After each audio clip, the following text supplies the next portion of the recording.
Magandang hapon mga bossing. Bali ito nga pala yung update sa ating slugger na bagong gawa. Ayan, wala pang kulay mga boss. Ayan, ito yung ating pang big game kung uubra mga bossing. Ayan. Bali may slug tayo dito ng dalawa. Ito nga pala ay Monslug 25 grains 218 hollow point. Ito ay 25 grains din. No hollow. 218 din. Ayan. Bali, problema natin ating chrono. Paiba-iba ng reading. Napakahirap yan ito. Lalaki ng diferensya ng reading niya. Hindi nakapanipaniwala. Umabot ng 1.9. Kaya kung bibili kayo ng ganitong chrono, nasa inyo na. Ayun mga bossing. Ayun. Tansya natin, malakas naman ang puto kasi yung tangke natin ay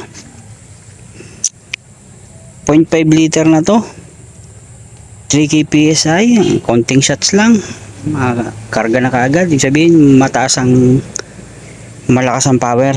Hindi lang natin alam kung FPS natin. Ayan, nagluloko kasi, pangit. Hindi pala, okay lang, kayo nang bahala. Bawal nga pala tayo magsalita ng negative, mababash tayo Kaya nang bahala kung bibili kayo nito. Ayan, nasa inyo na. Ngayon lang ang hirap. Paiba-iba. Ayun mga boss. Test natin sa slug. Bali doon sa ating target. Ayun.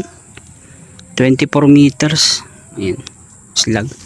Bali barrel natin ay yung ating barrel na kinakabit sa mga unit natin. Ayun. Okay na to sa tested na to sa pellet. Sa slug. Hindi pa. Ngayon pa lang. Pero na-test ko na kahapon, medyo okay naman. Na-test natin ngayon. Nagbaba tayo ng power, parang sobrang lakas. Dito sa ating adjuster ng hammer. Ayan, subok. Testing kung uubra. Yung mga boss, bali malikot ang tama. Nag-reading tayo ng 11, 13 at saka 18. Kakaiba talaga yung chrono natin. Siguro kailangan natin magbaba ng power. Try ulit natin.